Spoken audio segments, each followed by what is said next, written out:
We have been looking at the earthly life of Jesus Christ our Lord as our example. యేసుక్రీస్తు ప్రభువారు ఆయన మనకు ఏ విధంగా మాదిరిగా ఉన్నాడో ఆ అధ్యయనాలను మనం చూస్తున్నాం. God sent him to earth not only to die for our sins but to demonstrate to man how God wants man to live. He came to earth to show that. దేవుడు క్రీస్తును కేవలం మన పాపముల నిమిత్తం చనిపోవటానికి ఆయన పంపలేదు, కానీ ఈ భూమి మీద ఒక మానవుడు ఏ విధంగా జీవించాలో అని చూపెట్టడానికి క్రీస్తును ఈ లోకమునకు ఆయన పంపించాడు. And primarily he showed it by his life of humility.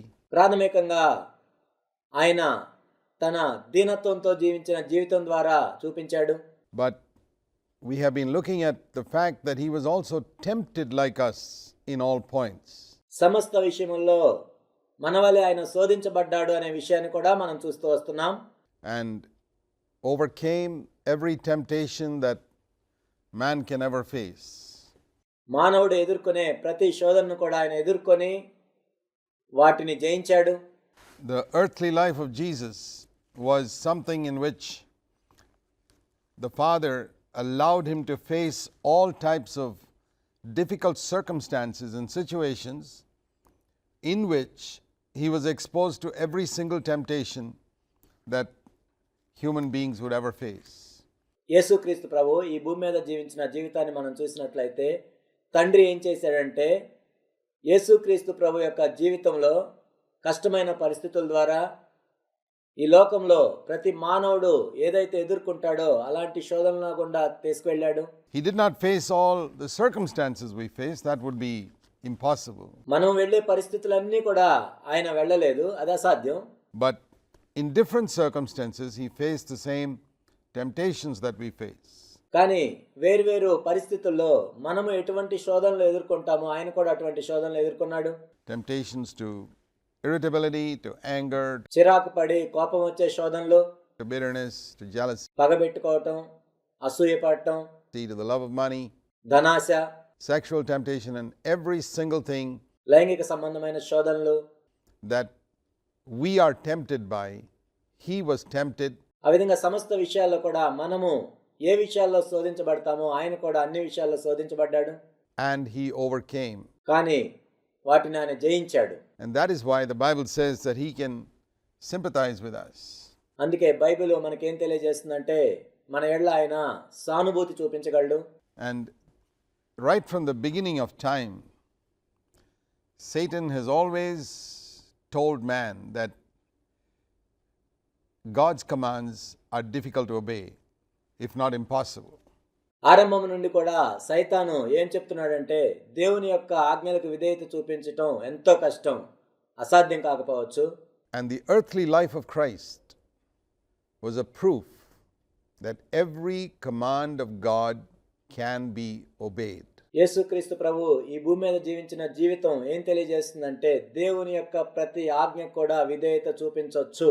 Now, if Jesus proved that in his person as God, then it would not disprove the devil's lie.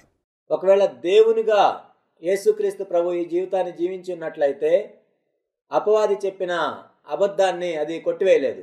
It would only confirm it అపవాది చెప్పిన అబద్ధం నిజమే అని తెలియజేస్తుంది. by saying, well, only someone who is God can keep those commandments and live up to those standards. కేవలం దేవుడు మాత్రమే ఆజ్ఞల ప్రకారం జీవించి వాటికి విధేయత చూపించగలడు. But an ordinary man with the resources he has can never live up to those standards. ఒక సామాన్యమైన మానవుడు తనకున్న వనరులతో ఆ ఆజ్ఞలకు విధేయత చూపించలేడు. And a lot of Christians believe that Jesus Christ did not overcome this with as a man but as God. చాలా మంది క్రైస్తవులు నమ్మేది ఏంటంటే వీటన్నిటికీ యేసుక్రీస్తు ప్రభు విధేయత చూపించింది ఒక మానవునిగా కాదు దేవునిగా అని నమ్ముతారు వాళ్ళు. And they don't realize it. They're just endorsing the devil's lie that God's commands are impossible for man to obey. మానవుడు దేవుని ఆజ్ఞలకు లోబడటం అసాధ్యం అని సైతాను చెప్పిన అబద్ధాన్ని వాళ్ళు ధృవీకరిస్తున్నారు అన్న విషయం వాళ్ళు మర్చిపోతున్నారు. But if you read the scriptures carefully and you come to it with an unprejudiced mind, మనము నిష్పక్షపాతంగా దేవుని యొక్క లేఖనములను జాగ్రత్తగా చదివినట్లయితే you will see the scriptures very clear దేవుని యొక్క వాక్యం ఎంతో స్పష్టంగా తెలియజేస్తుంది. that Christ was tempted like us in every point. సమస్త విషయముల్లోనూ క్రీస్తు మన వలె శోధించబడ్డాడు. In every point and like us, సమస్త విషయముల్లో మన వలె, and yet never sinned. అయినా కానీ ఆయన పాపం చేయలేదు. Thereby proving that the devil's a liar, దీన్ని బట్టి అపవాది అబద్ధికుడు అని రుజువు చేయబడుతుంది. that God's commands are impossible to keep. Every command of God can be kept. దేవుని ఆజ్ఞలను పాటించటం అసాధ్యం అని అపవాది చెప్పే అబద్ధం. కానీ దేవుని యొక్క ప్రతి ఆజ్ఞకు కూడా విధేయ చూపించవచ్చు. by the grace that he supplies us as men. మానవులముగా దేవుడు మనకిచ్చే కృపను బట్టి. And that is the testimony that we need to see in the earthly life of Jesus Christ, by which యేసుక్రీస్తు ప్రభువారు ఈ భూమి మీద జీవించిన జీవితాన్ని బట్టి we can have faith. మనము విశ్వాసమును కలిగి ఉండొచ్చు. When the Bible says in Hebrews 12 and verse 2 that Jesus is the author and finisher or perfecter of our faith. హెబ్రీ 12:2లో ఏం చెప్పబడింది అంటే యేసుక్రీస్తు ప్రభువే మన విశ్వాసమునకు కర్తయు దాన్ని కొనసాగించువాడు. It is by looking unto Jesus మనము యేసు వైపు చూస్తూ ఉండటం వల్ల ఆ విశ్వాసము మనకు కూడా వస్తుంది. that we find that faith coming into us, that we too can live the type of life he lived. ఆ విధంగా ఆయన ఎటువంటి జీవితం జీవించాడో మనం కూడా అలాంటి జీవితాన్ని జీవించవచ్చు. In our earthly life, ఈ భూమి మీద మన జీవితంలో we considered once before that God made man of the dust of the ground and breathed into him. ఇంతకుముందు మనం చూసాము, దేవుడు మంటిని తీసుకొని నరుణ్ణి నిర్మించి తన జీవవాయువును ఊదాడు. The breath of life. So he has two pulls, one downward and one upward. తనకు రెండు ఆకర్షణలు ఉంటాయి. ఒకటేమో క్రిందకు లాగుతుంది, ఒకటేమో పైకి లాగుతుంది. And when Jesus came to earth in a human body, యేసుక్రీస్తు ప్రభువారు శరీరమును ధరించి భూమి మీదకి వచ్చినప్పుడు he felt that downward pull, ఆయన కూడా ఆ క్రిందకు లాగే ఆకర్షణకు లోనయ్యాడు. but he never yielded to it. కానీ దానికి ఎప్పుడు ఆయన అప్పగించుకోలేదు. Material things attracted him. భూసంబంధమైన విషయాలు కూడా ఆయన్ను ఆకర్షించాయి. If they did not attract him like they attract us, మనల్ని అవి ఆకర్షించినట్లు ఆయనను ఆకర్షించినట్లయితే then he could not have been tempted like us. అప్పుడు మన వల్ల ఆయన శోధించబడలేడు. A lot of our temptations come through material things around us. మనకొచ్చే చాలా శోధనలు భూసంబంధమైన వస్తువుల ద్వారానే వస్తాయి. In fact, the very first temptation that is mentioned in relation to Jesus at the end of the 40 days in the wilderness, he was tempted throughout the 40 days. యేసుక్రీస్తు ప్రభువారు 40 దినములు ఉపవాసం ఉన్నప్పుడు, ఆ ఉపవాసం ఉంటున్నప్పుడు కూడా ఆయన శోధించబడ్డాడు. ఆ ఉపవాసం అయిన తర్వాత కూడా ఆయన శోధించబడ్డాడు. అయితే ఆయన శోధించబడిన మొట్టమొదటి శోధన ఏంటంటే ఆహారం గురించి. But at the end of it, 3 temptations are mentioned, and the first concerns material things.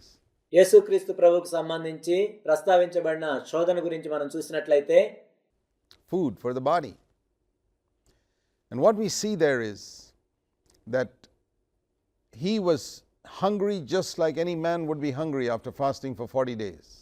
ఇక్కడ మనము ఏమి చూస్తున్నామంటే ఏ మనిషి అయినా 40 దినాల ఉపవాసం తర్వాత ఆకలి కొని ఉంటాడు. ఆయన కూడా అంతే ఆకలి కొని ఉన్నాడు. But he would not yield to the pull downwards of his body. కానీ తన శరీరము క్రిందకి లాగుతున్నప్పుడు ఆ ఒత్తిడికి ఆయన అప్పగించుకోలేదు. If the Father did not give him permission to use that God-given power to turn stones into bread. రాళ్లను రొట్టెగా మార్చే దేవుడిచ్చిన శక్తిని వాడుకోవటానికి తండ్రి అనుమతి ఉన్నట్లయితే Jesus would never use a God-given power for personal benefit.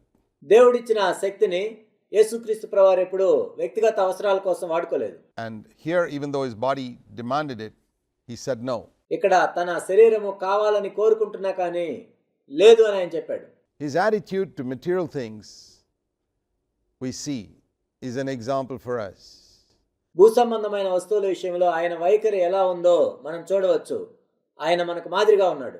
Because so many of our temptations come in this realm of the pulls that come upon our body. ఎందుకంటే మనకు వచ్చే అనేక శోధనలు శరీరంలో మనం లోనయ్యే ఆకర్షణల నిమిత్తమే వస్తూ ఉంటాయి. Paul says in 1 Corinthians in chapter 9 మొదటి కొరింథీ 9వ అధ్యాయంలో పౌలు ఈ విధంగా చెప్పాడు, that it's possible for even someone like him who preached such a high standard of God's word దేవుని యొక్క వాక్యాన్ని ఎంతో ఉన్నత ప్రమాణాలతో బోధించిన పౌలు వంటి అపోస్తలుడు కూడా to run in the race, meaning preach to others, పరుగు పందెంలో పరిగెత్తేటప్పుడు దాని అర్థం ఏంటంటే ఇతరులకు బోధించి encourage others, and yet be disqualified if he doesn't keep the rules of the race. ఆ పరుగు పందెం యొక్క నియమాలను పాటించినట్లయితే He says there are people who compete in races and get disqualified at the end because they haven't kept the rules. పరుగు పందెంలో పరిగెత్తుతూ చివరకు తమ అర్హతలను కోల్పోయే వాళ్ళు ఉంటారు, ఎందుకంటే ఆ నియమాలను వాళ్ళు పాటించలేదు అని పౌలు చెప్తున్నాడు. And he's speaking particularly about the passions in the body. ముఖ్యంగా పౌలు ఇక్కడ దేని గురించి చెప్తున్నాడంటే శరీరంలో ఉండే ఆశల గురించి. A person can do so many things for the Lord. He can be very active and ఒక వ్యక్తి ప్రభువు గురించి ఎన్నో పనులు చేయొచ్చు, ఎంతో ఉత్సాహంగా ఉండొచ్చు, do a lot of Christian work. చాలా క్రైస్తవ పని చేయొచ్చు. But if he does not yield, if he does not overcome the desires within his body, it says he will be disqualified. తన శరీరంలో ఉండే కోరికలను జయించినట్లయితే తన అర్హతను కోల్పోతాడు. Let me read to you 1 Corinthians in chapter 9 and verse 25. మొదటి కొరింథీ 9:25 మనం చూద్దాం. He says, everyone who competes in the games, in athletic games, exercises self-control in all things. They do it to receive a perishable wreath, but we an imperishable. And therefore I run in such a way as not without aim. I buffet my body. I treat my body as my slave. పందెమందు పోరాడు ప్రతివాడు అన్ని విషయముల యందు మిత్తముగా ఉండును. వారు క్షయమగు కిరీటమును పొందుటకును, మనమైతే అక్షయమగు కిరీటమును పొందుటకును మిత్తముగా ఉన్నాము. కాబట్టి నేను గురి చూడని వాని వలె పరిగెత్తువాడను కాను. గాలిని కొట్టినట్టు నేను పోట్లాడలేదు గాని, ఒకవేళ ఇతరులకు ప్రకటించిన తర్వాత నేనే భ్రష్టుడైపోదునేమో అని నా శరీరమును నలగొట్టి దాన్ని లోపరుచుకొనుచున్నాను. I make it my slave. I నా శరీరాన్ని నేను లోపరుచుకొనుచున్నాను. tell my body what it should do. నా శరీరము ఏమి చేయాలో అది నేను చెప్తాను. I do not yield to it, దాని కోరికలకు నేను లోబడను. to its demands as to what it should do. శరీరంలో కలిగే కోరికలకు నేను లోబడను. Otherwise, he says, if I don't make my body my slave, listen to this. ఒకవేళ నా శరీరాన్ని నేను లోపరుచుకున్నట్లయితే, A person who does not make his body and the bodily passions his slave, ఒక వ్యక్తి తన శరీరాన్ని తన శరీరంలో ఉండే కోరికలను లోబరుచుకున్నట్లయితే, even if he preaches to others, will be finally అతడు ఇతరులకు ప్రకటించినా కానీ disqualified. చివరకు తాను భ్రష్టుడైపోతాడు, తన అర్హతను కోల్పోతాడు. It's a very high standard that God expects from those who preach. దేవుని యొక్క వాక్యాన్ని ఎవరైతే ప్రకటిస్తూ ఉంటారో వారి దగ్గర నుంచి దేవుడు ఎంతో ఉన్నతమైన ప్రమాణాలను కోరుకుంటాడు. His word. And that is why it is important that those, particularly those who preach the word, and of course all Christians, ముఖ్యంగా ఎవరైతే దేవుని యొక్క వాక్యాన్ని ప్రకటిస్తున్నారో వాళ్ళకి ఇది ఎంతో ముఖ్యమైనది. క్రైస్తవులందరూ కూడా need to keep their bodily passions under control. వారి శరీరం యొక్క కోరికలను నియంత్రణలో ఉంచుకోవాలి. And that also relates to their attitude to material things like money. అది కూడా వారు భూ సంబంధమైన వస్తువుల పట్ల ఎటువంటి వైఖరిని కలిగి ఉన్నారు అన్న దాని మీద ఆధారపడి ఉంటుంది. డబ్బు మీద వారి వైఖరి ఎలా ఉంది అన్న దాని మీద ఆధారపడి ఉంటుంది. The Lord Jesus said very clearly in Luke chapter 16, యేసుక్రీస్తు ప్రభువారు లూకాసు వార్త 16వ అధ్యాయంలో ఎంతో స్పష్టంగా చెప్పారు about the dangers of loving money. ధనాన్ని ప్రేమించుటలో ఉన్న అపాయం గురించి. He said in Luke chapter 16 and verse 13, లూకా 16:13లో ప్రభు ఈ విధంగా చెప్పారు, no servant can serve two masters. ఏ దాసుడు ఇద్దరు యజమానులను సేవించనేరడు. Our holiness is tested very practically. మన పరిశుద్ధత అనేది అనుదినము మన ఆచరించే విషయాల్లో ఎంతో స్పష్టంగా తెలియజేయబడుతుంది. When it comes to our attitude to material things and the desires of our body. భూ సంబంధమైన వస్తువుల మీద మన వైఖరి పట్ల, మన శరీరంలో ఉన్న కోరికల పట్ల మన వైఖరి గురించి. The Bible says everything in the world, desires in the flesh, and the lust of the eyes is paraphrased in one translation as the desire to buy everything that we see. Don't you find that? Bible ఏం చెప్తుందంటే ఈ లోకంలో ఉన్నదంతయు శరీరాశ, నేత్రాశ. Desire is there in the human body to buy whatever we see. మానవుని యొక్క శరీరంలో ఈ కోరికలు ఉంటాయని మీరు చూడటం లేదా? మనం చూసినవన్నీ కొనాలని ఉంటుంది. We think we need it, even if we don't. మనకు అవసరం లేకపోయినా మనకు అవసరమే అని అనుకుంటాం. And it says here that Jesus said, you can't serve two masters. కాబట్టి యేసుక్రీస్తు ప్రభువారు ఇక్కడ ఏం చెప్తున్నారంటే మీరు ఇద్దరు యజమానుల్ని సేవించలేరు. Now we would think the two masters are God and the devil. మనం ఏమనుకుంటామంటే ఇద్దరు యజమానులు అంటే దేవుడు, అపవాది అని అనుకుంటాం. But that's not what he says here in Luke 16:13. కానీ యేసుక్రీస్తు ప్రభు లూకా 16:13లో ఆ విధంగా చెప్పలేదు. He says the two masters are God and mammon. ఇక్కడ ఇద్దరు యజమానులు ఎవరంటే దేవుడు, సిరి. And he was saying you must choose whom you want to serve. కాబట్టి మీరు ఎవరిని సేవించాలో మీరే ఎంచుకోవాలి. You can't love both. ఇద్దరిని మీరు ఒకేసారి ప్రేమించలేరు. You got to hate one to love the other. ఒకరిని ప్రేమించాలంటే ఒకరిని ద్వేషించాలి. You got to despise one ఒకరిని తృణీకరించాలి. to hold on to the other. ఒకరిని పట్టుకొని ఉండాలంటే ఒకరిని తృణీకరించాలి. Now what does that mean? ఏంటి దాని అర్థం? If you put God and mammon in place of those two masters, and that's what he's referring to in verse 13, what he means is ఇక్కడ ఇద్దరు యజమానులు అంటే దేవుడు, సిరి. లూకా 16:13 అదే చెప్తున్నాడు ప్రభు. దాని అర్థం ఏంటంటే if you love money, you hate God. నీవు డబ్బునే ప్రేమిస్తూ ఉన్నట్లయితే దేవుణ్ణి ద్వేషిస్తున్నావు. Have you ever heard anyone say that? Jesus said it. ఎవరైనా చెప్పటం మీరు ఎప్పుడైనా విన్నారా? యేసుక్రీస్తు ప్రభు అదే చెప్తున్నాడు. You read Luke 16:13 and see whether it means anything else.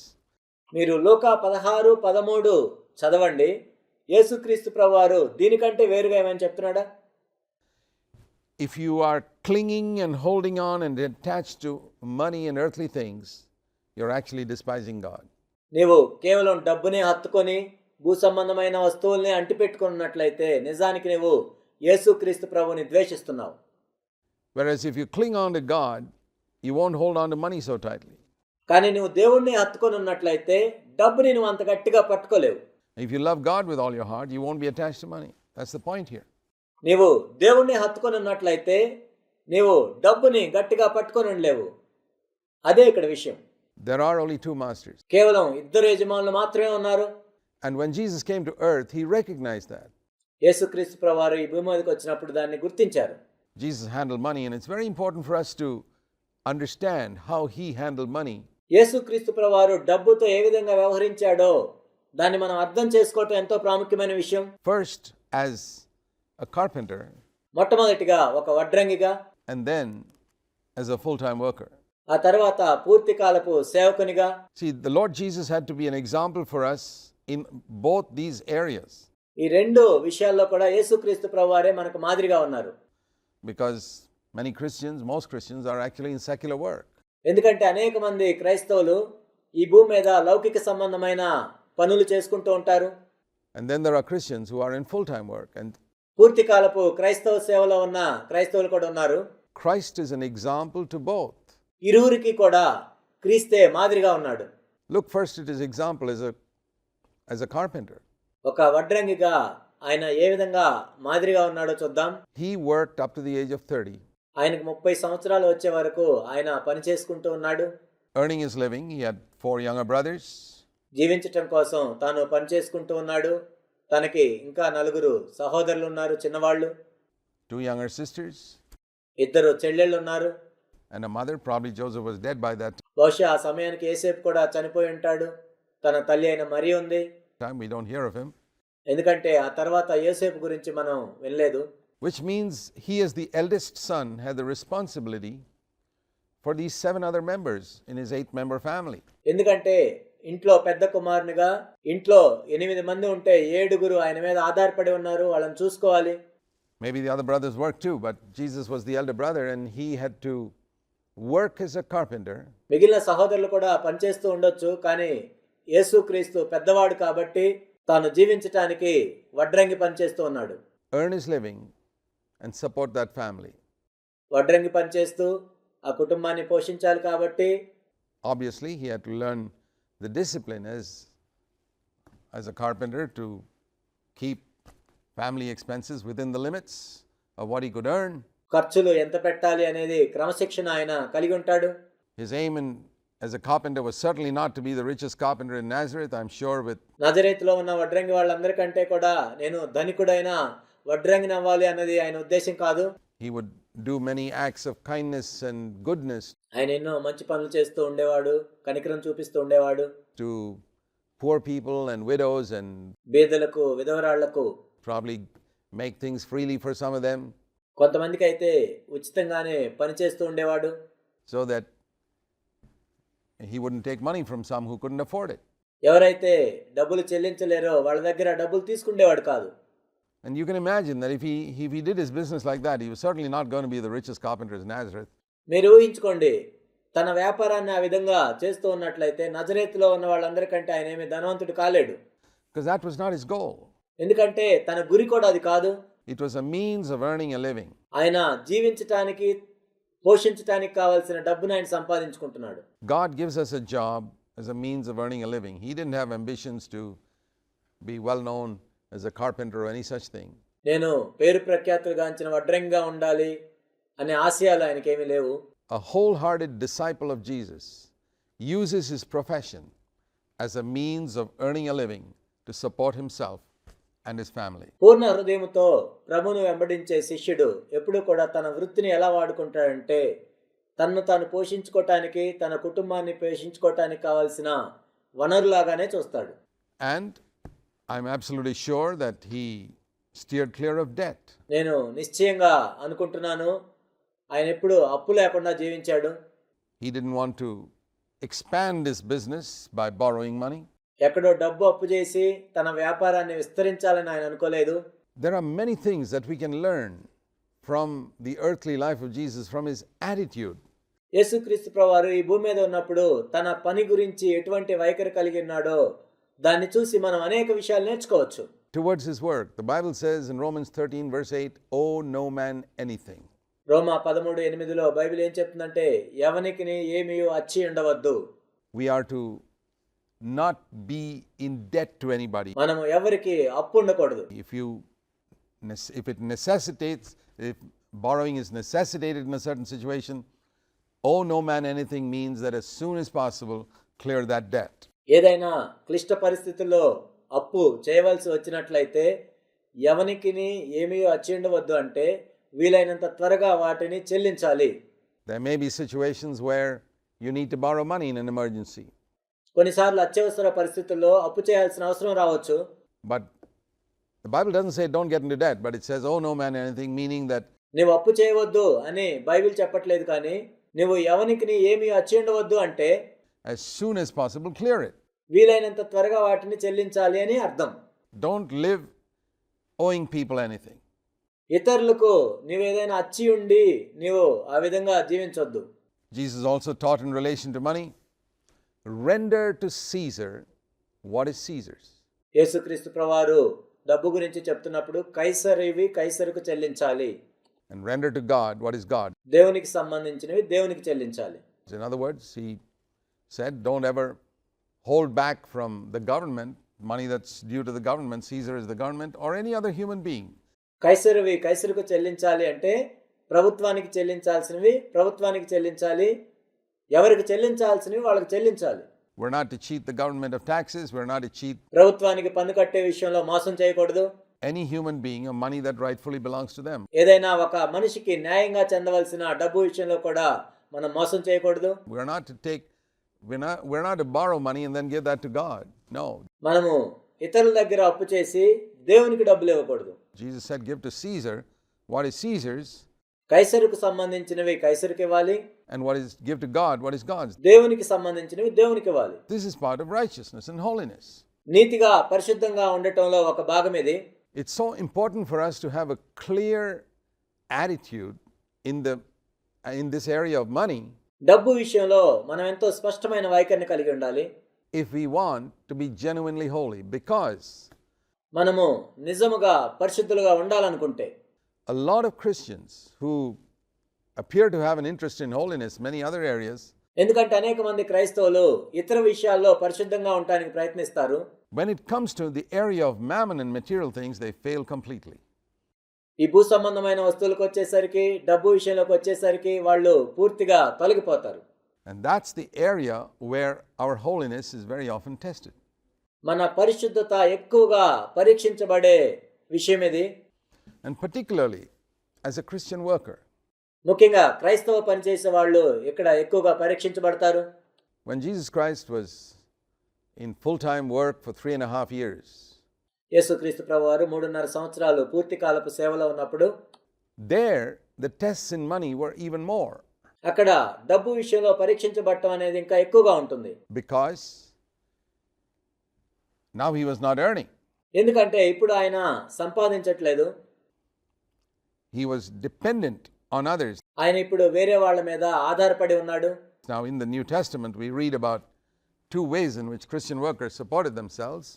క్రొత్త నిబంధనలో 2 రకాలుగా క్రైస్తవ పనివాళ్ళు వాళ్ళని వాళ్ళు పోషించుకున్నట్లు మనం చూస్తాం.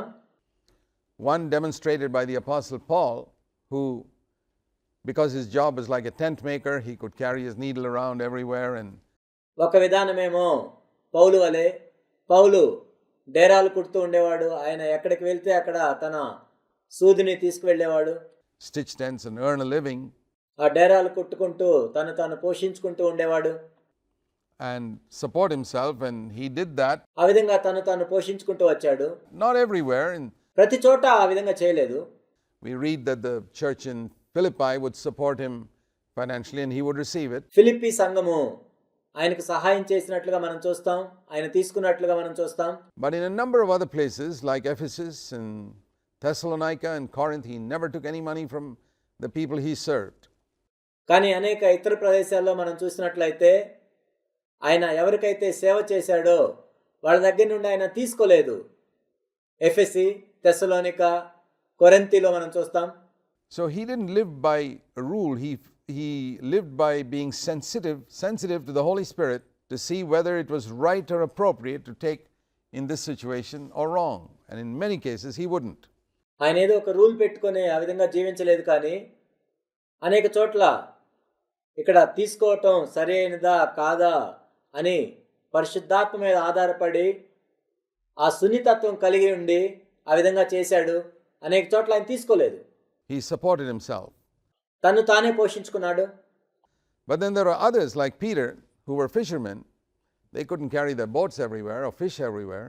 కానీ పేతురు వంటి ఇతరులు ఉన్నారు. ఆయన చేపలు పట్టే జాలరి. ఆయన వెళ్ళిన చోటల్లా తన పడవను తీసుకెళ్ళలేడు. ప్రతి చోట చేపలేమి ఉండవు.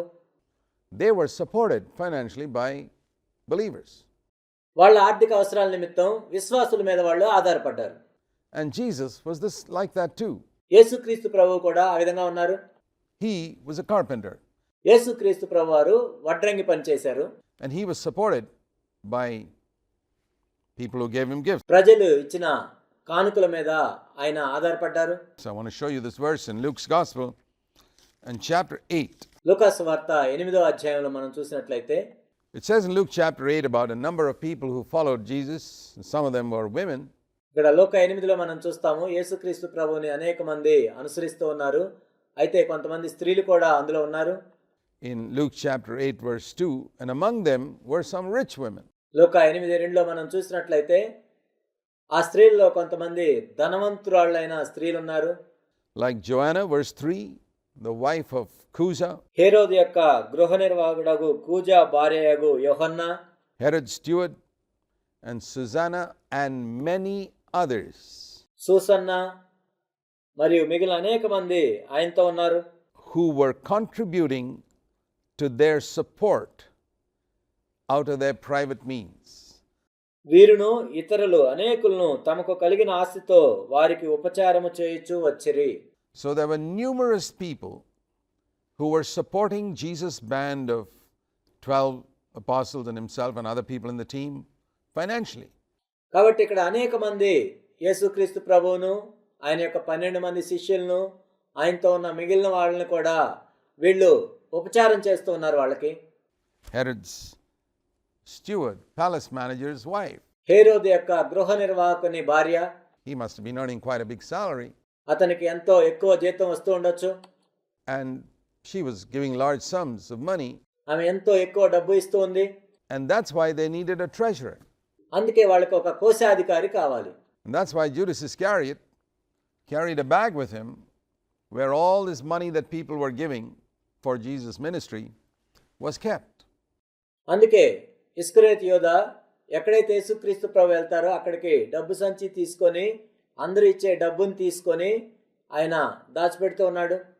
Now, there are a number of things that we can see from the attitude that Jesus had towards this money.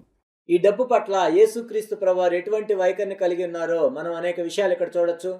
And it's very important for all those who are in full-time Christian work. పూర్తి కాలపు క్రైస్తవ సేవలో ఉన్న వాళ్ళందరికీ కూడా ఇది ఎంతో ప్రాముఖ్యమైంది. If they really say they are following Jesus' example in this area, ఈ విషయంలో వాళ్ళు నిజంగా యేసుక్రీస్తు ప్రభువుని వెంబడిస్తున్నాము అని చెప్పినట్లయితే, because there God has given us an example on earth of how a man should live who is in full-time Christian work. పూర్తి కాలపు క్రైస్తవ పని చేసే ఒక పరిచారకుడు ఈ భూమి మీద ఎలా జీవించాలో దేవుడు యేసుక్రీస్తు ప్రభువుని ఒక మాదిరిగా ఈ భూమి మీద ఉంచాడు.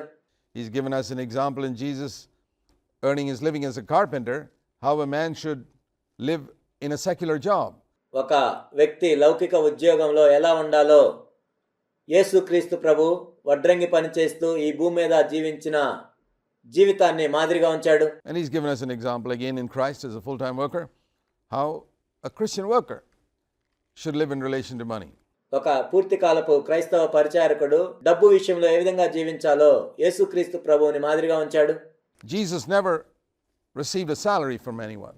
యేసుక్రీస్తు ప్రభు ఎవరి దగ్గర నుంచి జీతముగా డబ్బుని పొందలేదు. He never offered a salary to his disciples. తన శిష్యులకి ఎప్పుడు జీతాన్ని ఆయన ఇవ్వలేదు. He never mentioned his needs to anyone. He had a Father in heaven. తన అవసరాన్ని ఎవరితో ఆయన చెప్పలేదు. And he would tell his needs only to his Father. పరలోకంలో ఆయన తండ్రిని కలిగి ఉన్నాడు. తన అవసరాలన్నీ తన తండ్రితోనే చెప్పుకునేవాడు. He never encouraged his disciples to advertise their financial needs. వారి ఆర్థిక అవసరాలను ఇతరులతో పంచుకోమని ఆయన ఎప్పుడూ తన శిష్యులను ప్రోత్సహించలేదు. That would be insulting their Father in heaven. ఆ విధంగా చేసినట్లయితే పరలోకంలో ఉన్న తమ తండ్రిని వాళ్ళు అవమానించినట్లే. They were to trust their Father to provide their needs. వారి అవసరాలను తీర్చడానికి వారి తండ్రినే వాళ్ళు నమ్మాలి.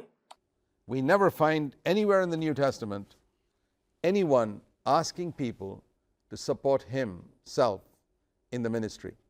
పరిచర్యలో నాకు ఆర్థిక సహాయం చేయండి అని ఇతరులను అడిగినట్లు క్రొత్త నిబంధనలో ఎవరిని మనం చూడం. Paul was very eager to urge people to support others who were in need. అవసరంలో ఉన్న ఇతరులకు సహాయం చేయమని పౌలు అడిగేవాడు. And that's right. Jesus himself urged people to give money to the poor. యేసుక్రీస్తు ప్రభు కూడా పేదలకు సహాయం చేయమని ఇతరులకు చెప్తూ ఉండేవాడు. But supporting themselves, they trusted their heavenly Father to take care of them. కానీ వాళ్ళ ఆర్థిక అవసరాల నిమిత్తము వాళ్ళ పరలోకపు తండ్రి మీదే వాళ్ళు ఆధారపడ్డారు. This is the New Testament way. క్రొత్త నిబంధన యొక్క విధానం ఇది. Christianity has unfortunately lowered those standards. దురదృష్టవశాత్తు క్రైస్తవ్యం ఏం చేసిందంటే ఆ ప్రమాణాలను క్రిందకు దిగజార్చింది. I want to show you in John chapter 13 a little statement which indicates the way in which Jesus used money. యోహాను సువార్త 13వ అధ్యాయంలో యేసుక్రీస్తు ప్రభువారు డబ్బును ఎలా ఉపయోగించారు అన్నదానికి సంబంధించి ఒక మాటను నేను మీకు చూపిస్తాను. And it's just this little statement which gives us a glimpse. ఈ చిన్న మాట దాని గురించి అర్థం చేసుకోవటానికి మనకు సహాయం చేస్తుంది. It's the time when Judas Iscariot was going to betray the Lord. Nobody knew at the table what Jesus meant. ఇక్కడ ఇస్కరియోతు యోధా యేసుక్రీస్తు ప్రభువుని అప్పగించబోతున్నాడు. అయితే ఆ బల్ల దగ్గర దాని అర్థం ఏంటో వాళ్ళకి తెలియట్లేదు. When Jesus told him in verse 27, what you do, do quickly. John 13:27. యోహాను 13:27 నీవు చేయుచున్నది త్వరగా చేయమని వానితో చెప్పగా. And it says none of those who were sitting there at the table knew why Jesus said this. ఆ బల్ల యొద్ద కూర్చున్న వారిలో ఎవరికి కూడా యేసుక్రీస్తు ప్రభు ఇలా ఎందుకు చెప్పాడో అర్థం కాలేదు. And then listen to this in verse 29. Some of them who were sitting there were supposing that because Judas had the money box. అయితే అక్కడ కూర్చున్న వారిలో కొందరు ఏమనుకుంటున్నారంటే యూదా దగ్గర డబ్బు పెట్టి ఉంది కాబట్టి, It was more than a bag, it was a box, అది డబ్బు సంచి కంటే కూడా ఎక్కువైంది, డబ్బు పెట్టె, that Jesus was telling him, buy the things we have need of for the feast. పండుగకు తమకు కావలసిన వాటిని కొనమని ఏమైనా చెప్తున్నాడేమో అని వాళ్ళు అనుకున్నారు. Or give something to the poor. Two things. లేక పేదలకు ఇవ్వమని చెప్తున్నాడేమో అని వాళ్ళు అనుకున్నారు. Buy what we need, ఇక్కడ రెండు విషయాలు ఉన్నాయి. మనకు అవసరమైనవి కొనుక్కోవటం, give to the poor. పేదలకు ఇవ్వటం. So there in those two statements, we have Jesus telling us what his attitude to material things was. ఆ రెండు మాటల్లో యేసుక్రీస్తు ప్రభువు భూ సంబంధమైన వస్తువుల పట్ల ఎటువంటి వైఖరిని కలిగి ఉన్నాడో మనం తెలుసుకోగలం. What are we supposed to use the money for? That we earn or that we receive as gifts from others? మనం సంపాదించే డబ్బు కానీ, ఇతరుల నుంచి మనకు వచ్చే కానుకలు కానీ, వాటితో మనం ఏం చేయాలి? Buy what we need. మనకు ఏమి అవసరం ఉన్నాయో అవి కొనుక్కోవాలి. There is absolutely nothing wrong with that. మనకు అవసరమైనవి కొనుక్కోవాలి, అందులో తప్పేమీ లేదు. We don't have to be hermits or sannyasis who live in the forest. మనం ఏదో అడవుల్లో నివసించే సన్యాసుల వలె ఉండాల్సిన అవసరం లేదు. Buy what we need. మనకు ఏవైతే అవసరం ఉన్నాయో అవి కొనుక్కోవచ్చు. Now, what is it that we need? How shall we determine what we need? మరి మనకు ఏవి అవసరమో ఎలా తెలుసుకోవాలి? There is an area where each person must be faithful before God. కాబట్టి మనకు ఏవి అవసరమో అని మనం నిర్ణయించుకోవటానికి ప్రతి ఒక్కరూ కూడా దేవుని దగ్గర నమ్మకంగా ఉండాలి. And we are not to judge other people. మనం ఇతరులను తీర్పు తీర్చకూడదు. We know that people live at different standards of living. మనకు తెలుసు మనుషులు వేరు వేరు జీవన ప్రమాణాలను కలిగి ఉంటారు. And we are not called to decide what another person needs. కాబట్టి ఇతరుల అవసరాలు ఏంటి అని మనం నిర్ణయించకూడదు. దానికోసం మనం పిలువబడలేదు. The world is unfortunately full of Christians who judge other people for their standard of living. దురదృష్టవశాత్తు ఈ లోకము అనేక మంది క్రైస్తవులతో ఏ విధంగా నిండి ఉందంటే ఇతరుల జీవన ప్రమాణాలను బట్టి తీర్పు తీర్చేవారుగా వాళ్ళు ఉన్నారు. Jesus never did that. యేసు ప్రభు ఎప్పుడు ఆ విధంగా చేయలేదు. And anyone who does that is following the accuser of the brethren, Satan. ఎవరైనా అలా చేస్తున్నారంటే వాళ్ళు అపవాదిని వెంబడిస్తున్నారు, సహోదరుల మీద నేరారోపణ చేసే అపవాదిని, rather than Jesus Christ. యేసుక్రీస్తు ప్రభువును వెంబడించేదానికి బదులుగా అపవాదిని వెంబడిస్తున్నారు. You need to judge yourself నిన్ను నీవు తీర్పు తెచ్చుకోవాలి. to see whether you are spending your money in what you need. నీకు అవసరమైన వాటి కోసమే నువ్వు డబ్బు ఖర్చు పెడుతున్నావో లేదో నిన్ను నీవు తీర్పు తీర్చుకోవాలి. Another person may decide he needs a car or two cars in some countries. వేరే వ్యక్తి తనకి కారు కావాలని అనుకోవచ్చు, కొన్ని దేశాల్లో అయితే 2 కార్లు కావాలని అనుకోవచ్చు, Or three. లేక 3 కార్లు. It's none of my business to judge them. I don't know their situation. కాబట్టి ఆ విషయాల్లో వాళ్ళని తీర్పు తీర్చడం అనేది నా పని కాదు. వాళ్ళ పరిస్థితులు ఏంటో నాకు తెలియదు. One person may decide he needs a 3-bedroom house. ఒక వ్యక్తి తనకు 3 బెడ్రూమ్ల ఇల్లు కావాలని అనుకోవచ్చు. Another person may say a 1-bedroom house is enough for them. ఇంకో వ్యక్తి ఏమో నాకు 1 బెడ్రూమ్ ఇల్లు చాలు అని అనుకోవచ్చు. That is their business. అది వాళ్ళ పని. The Bible says, don't be a busybody in other people's matters. Bible ఏం చెప్తుందంటే ఇతరుల విషయాల్లో మీరు జోక్యం చేసుకోవద్దు. You have to decide yourself what you need. నీకేం కావాలో నీవు నిర్ణయించుకోవాలి. Spend your money in buying what you need. నీకేది అవసరమో ఆ అవసరాల నిమిత్తం నీ డబ్బును ఖర్చు పెట్టుకోవాలి. There could be numerous things that we need for making life easier. For example, మన జీవితంలో సుఖంగా ఉండటానికి మనకు అనేక విషయాలు అవసరమై ఉండొచ్చు. there are many gadgets available nowadays for making life easier at home, and ఈనాడు మనం చూసినట్లయితే మనము ఇంట్లో సుఖంగా ఉండటానికి అనేక ఎలక్ట్రానిక్ పరికరాలు వచ్చాయి. there are many advantages in having them at home because it saves time. You can కాబట్టి అవి ఇంట్లో ఉండటం వల్ల మనకు ఎన్నో ప్రయోజనాలు ఉంటాయి, మనకు సమయం మిగులుతుంది. spend more time in studying the word and in prayer and దేవుని యొక్క వాక్యాన్ని ఎక్కువగా చదువుకోవచ్చు, ఎక్కువగా ప్రార్థన చేసుకోవచ్చు, helping other people if you have those gadgets rather than if you do them all by hand like people used to do in the olden days. పాత రోజుల్లో వాళ్ళ చేతులతో వాళ్ళు పని చేసుకునేవాళ్ళు. అలా కాకుండా వీటి వల్ల ప్రయోజనం పొందవచ్చు. So is that a necessity? That's for that person to decide. You need to decide for yourself. అది అవసరమా కాదా అనేది ఆ వ్యక్తి నిర్ణయించుకుంటాడు. నీ కోసం నువ్వు నిర్ణయించుకోవాలి. If we follow the simple rule, I'm going to decide for myself only నా కోసమే నేను నిర్ణయించుకుంటాను what I need, and I'm never going to judge another person whether what he has bought is needed or not. అవతల వ్యక్తి కొన్నప్పుడు అది ఆయనకు అవసరమా కాదా అనేది నేను జోక్యం చేసుకోను అనే ఈ చిన్న నియమాన్ని నువ్వు పాటించినట్లయితే You will be saved from a lot of problems, and you'll probably grow much more spiritually too. అనేక సమస్యల నుండి నువ్వు తప్పించబడతావు, ఆత్మీయంగా కూడా నువ్వు ఎంతో ఎదుగుతావు. So buy what you need. కాబట్టి నీకు ఏది అవసరమో అది కొనుక్కో. The second thing is రెండవది ఏంటంటే give something to the poor. బీదలకు ఇవ్వాలి. Now Jesus himself was so poor that he had no place to lay his head. యేసుక్రీస్తు ప్రభువు కూడా పేదరికంలో ఉన్నారు. తన తల వాల్చడానికి కూడా స్థలం లేదు. In fact, in one place in John chapter 7, it says in verse 53 that యోహాను 7:53 ఈ విధంగా చెప్పబడింది. everybody went to his own house, but Jesus went to the Mount of Olives because he didn't have any house to go to in Judea. యోహాను 7:53 మనం చూసినట్లయితే అందరూ ఎవరింటికి వాళ్ళు వెళ్ళారు, కానీ యేసుక్రీస్తు ప్రభువారు ఒలీవల కొండలకు వెళ్ళారు. ఎందుకంటే యూదయలో ఆయనకు ఇల్లు లేదు. He had a home in Capernaum, కపెర్నహూములో ఆయనకి ఇల్లు ఉంది. but he didn't have anyone in that area, and he went to the Mount of Olives and slept there overnight under the trees.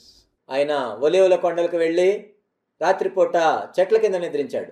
That's why he said the Son of Man has no place to lay his head. Even the foxes have got holes and the birds have nests.